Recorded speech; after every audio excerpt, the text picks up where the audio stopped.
Welcome back to DPReview viewers. It is Chris Nichols here, and we are in lovely San Diego. Canon has flown us out here for a press event. They put us up in the hotel here. It's a beautiful day here in San Diego, and we're going to find out very shortly why we're here. So come join us. Let's find out together.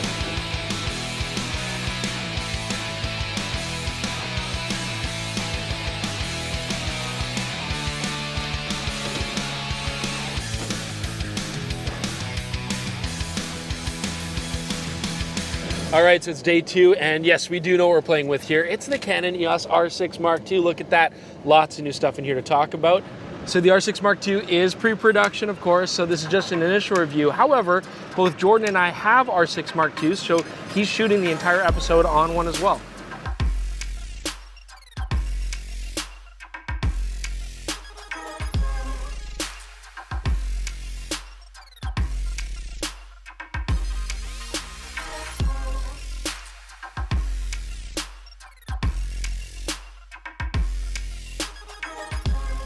Okay, so we're just cruising here. Beautiful day over bass-infested waters, but I don't have a fishing rod, so let's talk about cameras. So, the Canon EOS R6 Mark II, what's the new sensor? Well, it is brand new.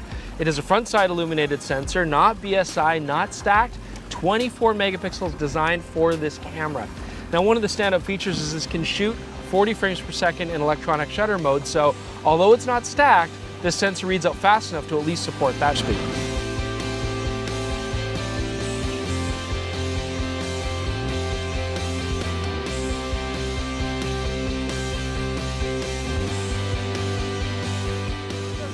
So why am I doing this irresponsible thing? Well, it's really to illustrate that the EOS R6 Mark II has the same weather sealing as the EOS R6. You can see it's getting pretty wet here, but yeah, same weather sealing we've seen before. So unlike all the powerful athletes here, we're gonna take the golf carts around because we're horribly out of shape. So let's go shoot some more sports. Sports!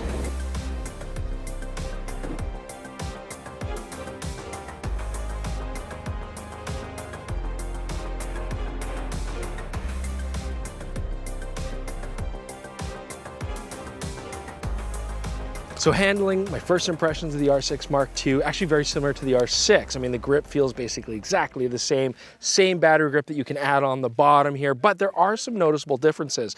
So first off, the on-off switch is actually now on the right near the mode dial, and I'm finding that like a big adjustment because it's always been over here on the left. Now, instead on the left, we have a dual selector switch, but that's to go between photo and video. Now, it's a nice layout, but I have to be honest, I've been trained now on the R5 and the R6 to look over here to turn the camera on and off, and I'm just constantly putting it into video mode. Now, what about displays here? Well, we actually have very similar technology to the EOS R6. We've got that 3.69 million dot EVF on the top, that same fully articulating touchscreen back panel, so that's all unchanged. Now, we do have a little bit of a difference here. In the electronic viewfinder, you now do have that optical viewfinder simulation mode that we had on the EOS R3, which is, you know, takes away a lot of the displays, doesn't change your exposure, gives you more of this natural looking SLR-like viewfinder feel. However, the EOS R3 viewfinder did make use of an HDR display, gave you a very natural looking range of tones like the human eye would see it. This does not have that HDR capability. It's still a nice novelty, but to be honest, I'm just sticking with the tried and true EVF.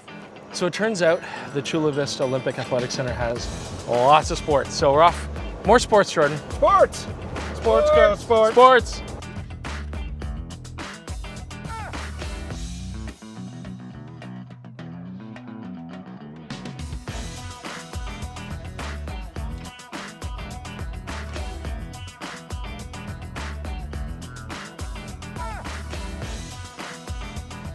Okay, so we're shooting some track and field, and for this portion, I'm deciding to use the camera just in electronic shutter mode. I want to see what that rolling shutter's like, so we've got this tower behind, we've got our runners going past, and although it's not a stacked chip, I'm actually pretty impressed with how well controlled the rolling shutter is. I expect it to be quite a bit worse. So we still have a problem with autofocus tracking, insofar as the jargon for enabling and disabling the tracking is still messed up. So it'll say info button and then the word enable, which basically means, okay, if I hit the info button, it will enable the tracking. No, it's already enabled. It should have a D at the end. And then same difference, if it's disabled, it'll say info button to disable, implying that if I hit it, it will be disabled. But actually, it's already disabled, just missing the D. Canon, we need some Ds. Anyways, sports.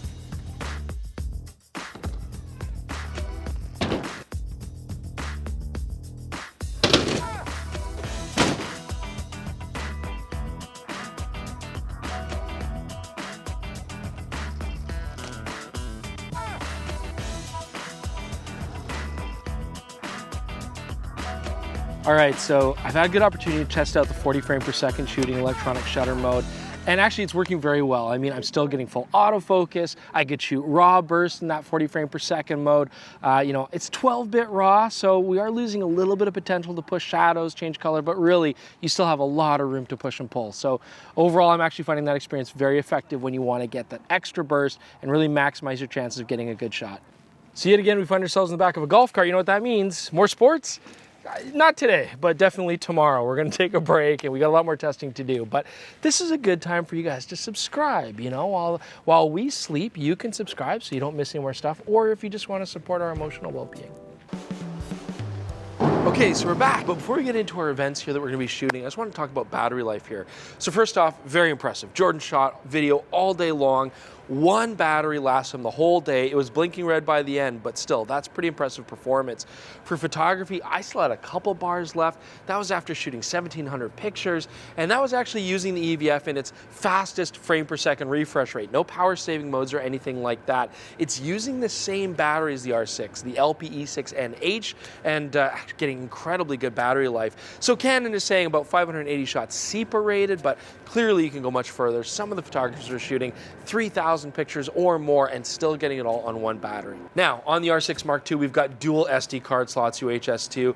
Kind of interesting they didn't go with a CF Express option, especially considering how fast this camera can shoot in electronic shutter mode, but still, it is working pretty well.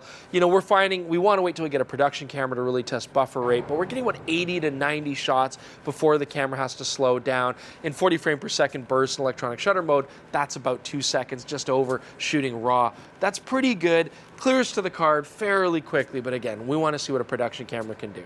Let's talk about autofocus performance here on the R6 Mark II pre-production. So first off, this is using the same algorithms that we found in the R7 and really all borrowed from the R3, which is an excellent setup. First off, subject detection modes. We've got excellent face and eye detect. Canon have been really doing a good job with that lately. So iris is in focus, not eyelashes. Excellent animal detect. We've always talked about how effective that is. Automobiles, where you also have that strangely named spot mode to go right to the driver. Overall, their subject detections work very well and can now automatically decide what's the most appropriate if you want to let the camera decide that for you. Now, the Canon EOS R6 is supposed to have stickier tracking capabilities than the original EOS R6, and I'm finding that it's working very well. It's hard to say yet. I want to really test a full production unit. There are still situations where the tracking is sometimes losing the actual face or head, going into just a series of boxes or a larger area, but for the most part, it's working very well. What I am very impressed by is when shooting in the 40 frame per second mode, the autofocus is still working excellent. I'm actually finding that a lot of times when a subject just pops into the frame, say when we're shooting the BMX bikers, it's acquiring very quickly and the hit rate is excellent. So for sports and action, it's actually doing a really good job. So shooting tennis on the courts, it's given us a good opportunity to test out the raw burst mode. Now this is still shooting raws 40 frames per second. You can do this without using the raw burst mode, but it compartmentalizes all of those shots into a folder, which can make it quite a bit easier to then pick them out later when you're going through your shots. It also does have then a pre-shooting mode that you can enable, and this is basically a pre-buffered mode where what I can do is just focus on the subject, touch the shutter halfway, it starts buffering, and then when I see the moment of action, hit the shutter and it will record that moment as well as a half second before that moment. We've seen this on many other camera platforms. It's just a really handy way to get that perfect decisive moment, but at the same time still get full quality RAWs. So we got a similar pre-shooting mode for video on the R6 Mark II as well. We have a player about to return the ball. Jordan's focused on her. Right when he sees the moment of action, he just hits the record button, and now basically the video is going to keep either 3 or 5 seconds. You can choose before that moment and then just continue recording as normal. Again, it's a handy way to get the decisive moment without having to go through a whole bunch of footage to try to find that clip you want. All right, it's Jordan here to talk about the video performance of the R6 Mark II. And this is really an evolution of what we saw before on the R6. A lot of the features carry right over. Our 4K recording is capped at 60 frames per second. But on the previous R6, there was always a small crop factor when you were recording 4K video. That is gone. Now we're looking at full width, oversampled video coming out of this. Probably the biggest upgrade is that 1080 slow motion was previously 120 frames per second, now goes up to 180 frames per second. I mean, quality is not great in this mode, but it's a fun thing to have access to, and rolling shutter is really well controlled. Now, out of this camera's irritatingly small and flimsy micro HDMI port, it does give you the option to record external RAW video. You can do either 6K full width recording to an Atomos Ninja that'll capture ProRes RAW, or you also have a Super 35 3.7K recording, but unfortunately we don't have Atomos support for these right now, so we can't test it. Well, I sit here on rocks in front of direct sunlight. For some reason, overheating has popped into my mind, and I did do a little bit of testing. So basically, no overheating restrictions if you're shooting 4K 30 and below. The only one that we were warned about is 4K 60, and Canon said that should run for about 40 minutes before overheating, but at room temperature, I tested it, and I actually got over an hour of record time before I decided it was sleep time. But anyways, it doesn't seem like 4K 60 is going to be a huge issue unless you're doing very long single takes.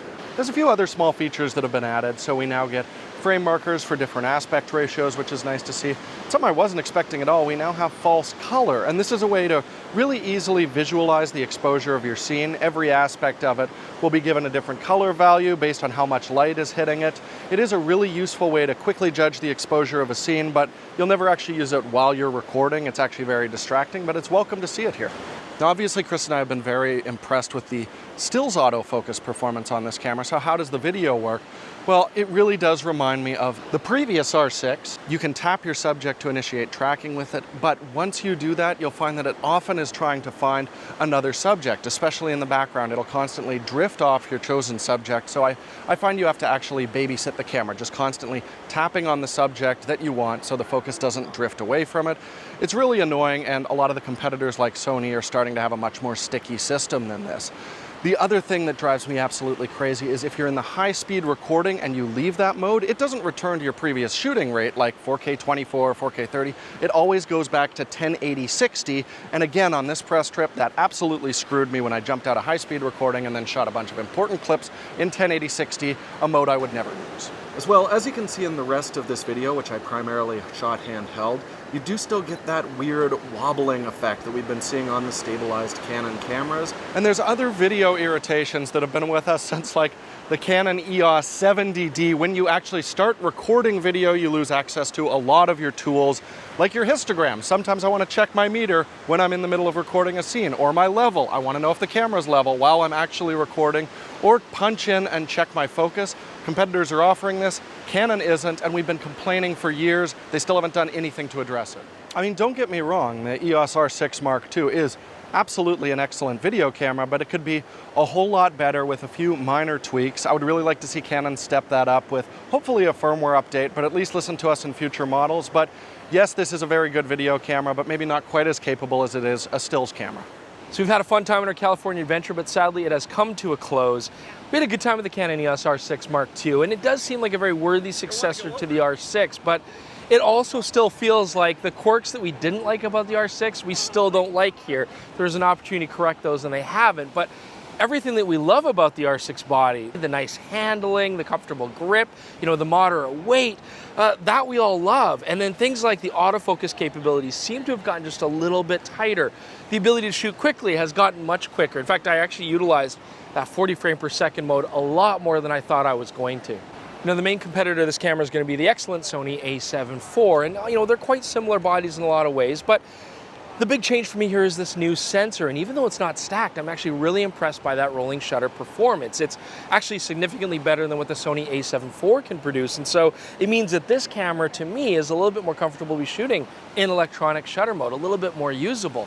Certainly the a7 IV does give you the megapixel advantage, and that's a valid benefit as well, but I think overall we've got actually a really well-rounded camera here with the R6 Mark II. I'm definitely eager to play with a production version of this camera, then we can really compare it, but in the time being, again, make sure that you have clicked the notification bell so you don't miss when that comes out. Check out our sample gallery, JPEGs only, but we did get a lot of content out here in San Diego. Leave your comments below, let us know what you think. Instagram and Twitter is down there below, but otherwise, from Jordan and myself, in here in lovely California, see you soon for another episode of DPReview TV.